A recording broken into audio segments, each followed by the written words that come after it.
Friends, पिछला जो topic था हमारा डीएनए डबल हेलिक्स मॉडल था। वाटसन क्रिक का जो हमने डीएनए डबल हेलिक्स मॉडल पढ़ा था, और उसमें हमने टाइप्स ऑफ डीएनए छोड़ दिया था। उसका कारण ये था कि उसमें जो वीडियो था वो लेंदी हो गया था। आज हम जो पढ़ेंगे वो है डीएनए के types types of DNA. Types of DNA में जो है डीएनए का कोई संरचनात्मक मतलब उसका जो बेसिक जो केमिकल कंपोजिशन है वो कोई चेंज नहीं होगा। बेसिक केमिकल कंपोजिशन में क्या होगा? शुगर है, शुगर राइबोज शुगर पाई जाएगी, डीऑक्सी राइबोज शुगर उसमें मिलेगी। दूसरा जो है उसमें बेसेस जो है वही मिलेंगी, एडेनिन, थाइमिन, साइटोसिन और गुआनिन। ठीक है, और फॉस्फेट। ये जो जो न्यूक्लियोटाइड है वो एज इट इज होगा, लेकिन किस आधार पर हम इसको जो है अलग अलग टाइप्स के डीएनए में बांटते हैं। तो जो आधार है वो दो आधार है। पहला है कि स्पेसिंग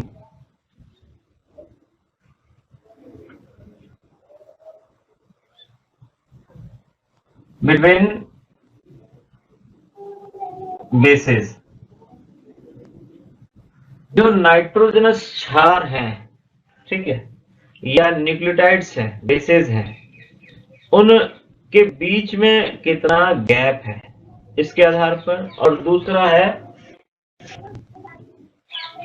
बेसेस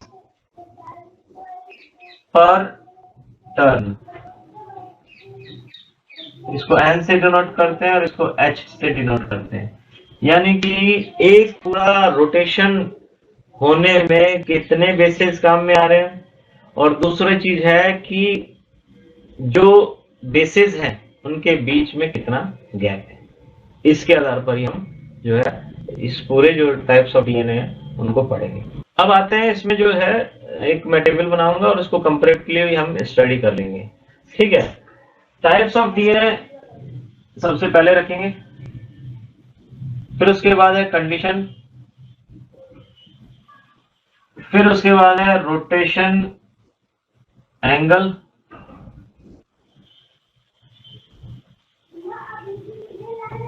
या रोटेशन पर बेस पेयर, फिर उसके बाद है इसमें बेसिस पर टर्न,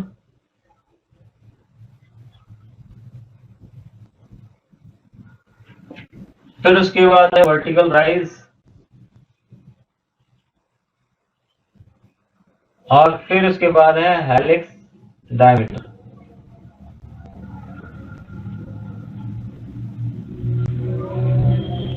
ठीक है, ये जो है 1 2 3 4 5, ये 5 पैरामीटर वो हम देखेंगे। ठीक है, अब बात करते हैं कि ये जो टाइप्स हैं ये क्या हैं। क्या होगा कि जब डीएनए को हम आइसोलेट करते हैं तो किस कंडीशन में आइसोलेट किया गया है यह उसकी संरचना को प्रभावित करता है। जैसे ये मान लेते हैं कि ये एक ये प्लास्टिक का पेन है ना? और यदि हम इसको थोड़ा गर्म करेंगे और गर्म करने के बाद मैं इसको यदि थोड़ा सा खींचूंगा तो क्या होगा? ये लंबा हो जाएगा ना लंबा। तो सेम यही कंडीशन डीएनए के साथ है। यानी कि अलग अलग सॉल्यूशंस में यदि हम उसको आइसोलेट करेंगे, अलग अलग आयनिक सॉल्यूशंस में यदि आइसोलेट करेंगे, तो उसका जो जो ये जो दो चीजें हमने पहले डिस्कस करी थी कि एक तो उसकी स्पेसिंग, दोनों बेस पेयर के बीच की जो स्पेसिंग है वो, और उसका जो है एक पूरा रोटेशन करने में कितने बेसेस आ रहे हैं, ये दोनों चेंज हो जाएंगे। ठीक है, इसी आधार पर 4 भागों में 4 तरह के डीएनए पाए जाते हैं। एक है ए, दूसरा है बी, तीसरा है सी, और चौथा है जेड डीएनए। ठीक है, ए बी सी और जेड डीएनए। यदि ए की बात करते हैं हम, तो जो ए है वो 75% रिलेटिव ह्यूमिडिटी में यदि डीएनए को आइसोलेट किया जाता है तो वह जो है जो मिलेगा हमें हमारे पास वो होगा ए डीएनए। इसमें सोडियम, पोटेशियम और सीरियम तीन तरह के जो है आयनिक आयंस की जो है कंसंट्रेशन ज्यादा वाला यदि सॉल्यूशन है तो जो है डीएनए मिलेगा हमें, हमारे पास ए डीएनए। ठीक है, इसमें विशेष पैटर्न जो होंगे, हमने भी जो डीएनए पढ़ा था वाटसन क्रिक में उसमें कितने थे 10, लेकिन इसके अंदर जो होंगे विशेष पैटर्न होंगे वो होगा 11, यानी कि 11। और इसमें रोटेशन पर बेस पेयर होगा वो 32.7 डिग्री। ठीक है, ये हमें ये बताया है कि जो डीएनए का डबल हेलिक्स मॉडल था उसके अंदर एक बेस पेयर का दूसरे बेस पेयर के साथ जो एंगल था वो क्या था बी डीएनए में, वो था 36 डिग्री का। याद है कि नहीं है? क्योंकि पूरा रोटेशन कितने 360 डिग्री में कितने बेसेस आ जाएंगे, फिर उसमें 10 आ जाएंगे। ठीक है, तो यहां पर जो वर्टिकल राइज का मतलब है कि वो एक बेस पेयर जो है कितना ऊपर या एक स्पेस कितना ले रहा है। बी डीएनए जो हम जो पढ़ रहे थे वाटसन क्रिक वाला जो था वो बी डीएनए था, उसमें जो वर्टिकल राइज था वो था 3.4 एंगस्ट्रॉम। ठीक है, ये एक आइडियल कंडीशन थी, इसको मैं पहले लिख देता हूं ताकि आपको और चीजों में फर्क करने में आसानी रहे। और ये इसमें जो डायमीटर था वो 20 एंगस्ट्रॉम का डायमीटर था, यानी कि जो हेलिक्स की चौड़ाई थी वो 20 एंगस्ट्रॉम थी। इसमें जो है हर बेस के बीच में अंतर था 3.4 एंगस्ट्रॉम का था, और पूरा टर्न करने में लग रहे थे 10 बेसेस आ रहे थे, 36 डिग्री का ये एंगल बना रहे थे। और इसमें जो है 92% रिलेटिव ह्यूमिडिटी पर यदि हम इसको आइसोलेट करेंगे तो जो हमारे पास जो डीएनए मिलेगा वो होगा बी डीएनए। ठीक है, low concentration level, low ionic concentration के अंदर।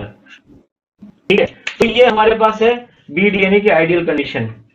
अब बात करते हैं इसमें एडीएनए की। एडीएनए में हमने ये दो चीज पढ़ी, वर्टिकल राइज जो होगा इसका होगा 2.3 एंगस्ट्रॉम। इसका जो वर्टिकल राइज होगा वो होगा 2.3 एंगस्ट्रॉम, और इसमें डायमीटर जो होगा वो 25.5 एंगस्ट्रॉम।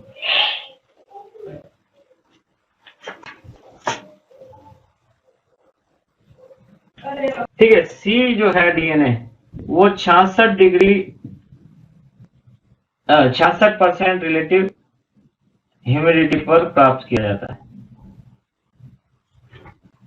ठीक है, और इसके अंदर जो रोटेशन बस पर बेस पेयर होगा वो होगा 38.6 डिग्री का, और यहाँ पर जो बेसेस होंगे वो 9.33 जो है एक पूरा चक्कर लगाने में 9.33 जो है बेसेस चाहिए होंगे। और इस समय इसका जो वर्टिकल राइज होगा वो होगा 3.3 एंगस्ट्रॉम। ठीक है, इसके अंदर जो डायमीटर होगा इसका वो 23.7 एंगस्ट्रॉम का।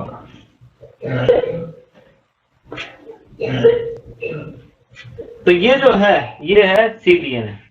अब बात करते हैं जेड डीएनए की। जेड डीएनए जो है ज्यादा या कह दो वेरी हाई आयनिक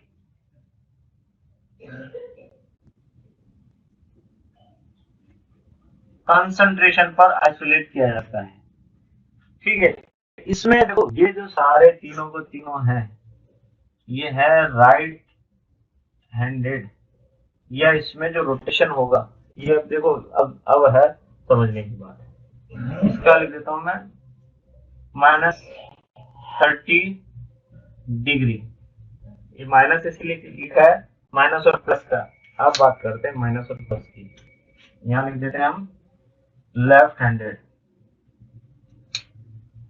देखो ए बी और सी ये तीनों डीएनए जो हैं ये क्या है राइट हैंडेड है।